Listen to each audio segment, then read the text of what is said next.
2018 Ford Focus. 2018 Ford Focus Review. As the sun sets for this generation in the Ford Focus, it remains a quietly competent compact car. 3-star overall score. The 2018 Ford Focus is really a well-rounded and competent small car. It's available in various flavors, including an off-rails commuter machine, a high-performance hatchback and, yes, while an F. The core appeal in the 2018 Ford Focus, however, remains its comfortable ride in addition to enjoyable handling plus a quiet interior. We also such as the available Sync 3 infotainment system. It's fast and powerful and supports Android Auto and Apple CarPlay, ensuring your commute won't lack entertainment. On the downside, the Focus rear seating is tighter than its competitors, and the free 1.0-liter 3-cylinder engine's power can sound inadequate if you are excel to highway speeds or passing. Certain rivals best the 2018 Focus in these areas, but we believe it's worth an appearance if you're pink for the small sedan or hatchback. What's new? The Ford Focus is basically unchanged for 2018. The SUL hatchback using the 2.0-liter engine hits the sweet spot in relation to features, drivetrain and functionality. The Sync 3 infotainment system alone is virtually worth the upgrade, bringing Android Auto and Apple CarPlay integration so you're able to skip the optional navigation upgrade. You'll appreciate the hatchback's dual-zone climate control, rear parking sensors and big cargo area. The 1.0-liter engine isn't for sale in this trim, but that is okay because its fuel economy benefits don't outweigh its lackluster power. Trim levels and features. The 2018 Ford Focus can be a front-wheel drive compact economy car that can be found as a sedan or hatchback. It comes in many different styles and trim levels. The core starts while using bare-bones S, and that is followed by the budget-conscious SE, the well-equipped SUL plus the top-of-the-line titanium. Adjacent to these trims can be an electric variant that may be called, simply, electric. The performance-oriented ST and high-performance RS, that have more powerful engines and aggressive suspension tuning, are reviewed separately.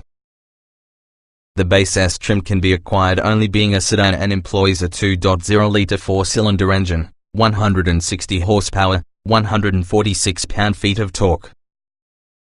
A 5-speed manual transmission is standard, plus a 6-speed automatic is optional. It includes 15-inch steel wheels, keyless entry, air conditioning, a height-adjustable driver's seat, 60/40 split folding rear seats, a tilt and telescoping tire, a rear-view camera, a 4.2-inch central display, power front windows, manual rear windows, power locks and mirrors, Ford's My Key, limit speed, audio volume, etc. For young drivers, voice controls, Bluetooth, a 4-speaker speakers and USB port. One improve is the SE, that's available as being a hatchback or sedan. The hatchback comes using the 2.0-liter engine and 6-speed automatic, as the sedan relies on a turbocharged 1.0-liter 3-cylinder engine, 123 horsepower, 125 pounds-feet of torque, as well as a 6-speed manual transmission or perhaps a 6-speed automatic.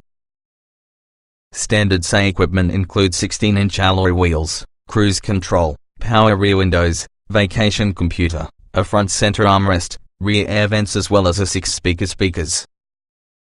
Available options will include a cold weather package, adds heated mirrors and heated front seats and tire. SE trims equipped while using 1.0-liter engine have an appearance package that contributes different 16-inch wheels, daytime running lights, fog lights and black exterior detail elements. A 17-inch wheel upgrade can also be available with this package. The SUL trim is available being a sedan or hatchback. Standard equipment includes 17-inch wheels, daytime running lights, fog lights, a sunroof, ambient interior lighting, dual-zone automatic climate control, rear proximity sensors, an 8-inch entertainment screen with Sync 3, includes Android Auto and Apple CarPlay support, 2 USB charging ports and also a 10-speaker Sony audio system. Options range from the aforementioned cold weather package and navigation with satellite radio. The Focus Titanium has got the highest to higher level standard equipment. Its exterior wears an alternative style of 17-inch wheel and chrome exterior trim. The interior gets leather-trimmed seats, 4-way adjustable headrests, 8-way power-adjustable driver seat, a leather-wrapped shift knob, rear center armrest, seatback map pockets and remote start. While the cold weather package is standard, an optional titanium technology package adds automatic high beams, blind spot monitoring with cross-traffic alert, and lane departure warning. As you could guess, the hatchback-only Focus Electric is powered by an electric-powered motor, 143 horsepower, 184 pounds-feet of torque, that runs by having a single-speed automatic transmission. EPA estimated range is 115 miles. It's equipped similarly to your titanium trim but boasts xenon headlights and restyled taillights. Leather-trimmed seats are optional. Trim tested. Each vehicle typically is available in multiple versions that happen to be fundamentally similar. The S within this review depend on our full test on the 2016 Ford Focus SE, turbo 1.0 liters inline 3, 6-speed dual-clutch automatic, FWD. Note, since this test was conducted, the actual Focus has brought only minor revisions. Our findings remain broadly applicable for this year's Focus. Driving. The 1.0-liter Focus is rated at a humble 123 horsepower and 125 pounds-feet of torque, and real-world output feels even weaker.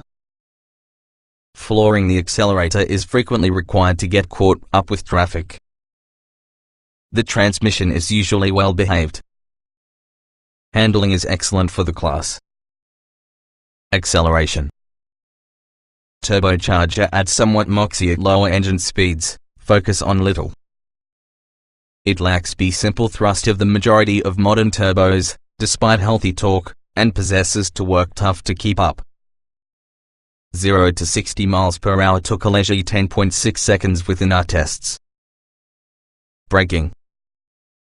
The pedal feel is intuitive in everyday usage, and also the Focus brakes easily and reassuringly.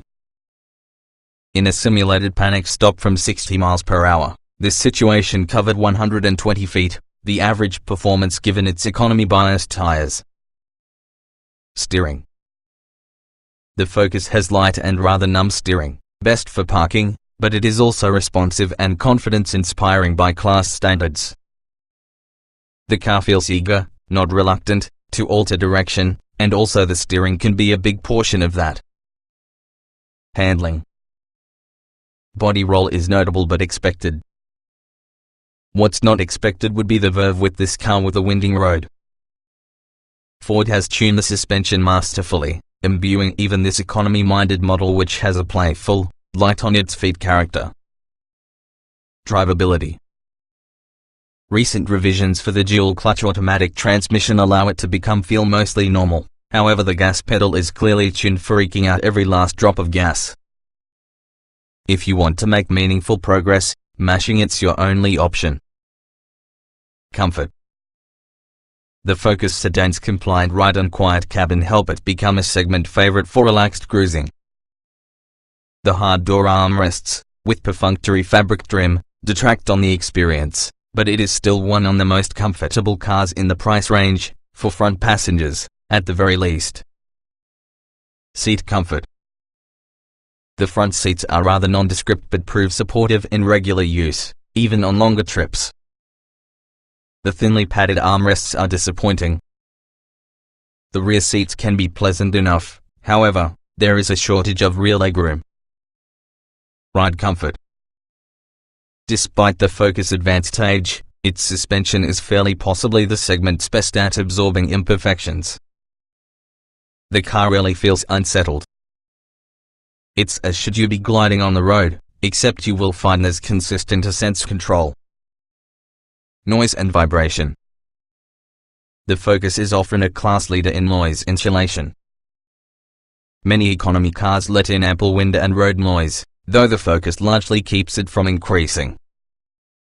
This test car was lacking the engine drone issue we noted inside the manual transmission model. Interior.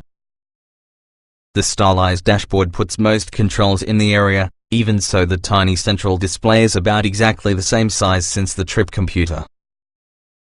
Buttons can be challenging to differentiate in a flash, as you move the snug back seat is bested by those of many rivals. Unlike the chassis, the cabin is showing its age. Is useful. Most controls fold watchily handy. We much like the airflow interface's human pictogram, however some buttons look precisely the same. The central display is exceptionally small, though still legible. It's functional but somewhat behind the changing times. Getting in, getting out.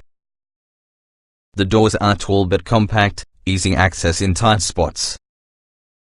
The front seats are mounted pleasantly high for graceful entrances. If taller everyone is sitting up front, rear entry, exit can be tough due to encroaching front seat backs. Roominess. The front row has enough space for larger occupants but adjusts well with a wide range of physiques. Rear legroom is unusually sparse with this class, most rivals offer noticeably more. Rear headroom can be tight for tall passengers. Visibility. The thin front roof pillars afford an expansive view through turns. The view in the hood is likewise generous. The standard rear view camera compensates for that Focus sedan's high rump, making the guesswork beyond parking. Utility. Trunk capacity is slightly above average at 13.2 cubic feet. The rear seat backs fold flat, even so the pass-through are often more generous. Interior storage is so-so. You will find a place to stash your phone, but Ford doesn't ensure it is easy. Long-term road test. To find out more on the Ford Focus with this generation, watch our updates at a full year of living having a 2013 Ford Focus Street we cover from seat comfort to real-world fuel economy. Please note that the existing 2018 Ford Focus ST differs from our long-term Focus ST in which the suspension may be retuned as well as the entertainment system continues to be updated. It's the identical generation, though, so some of our observations still apply.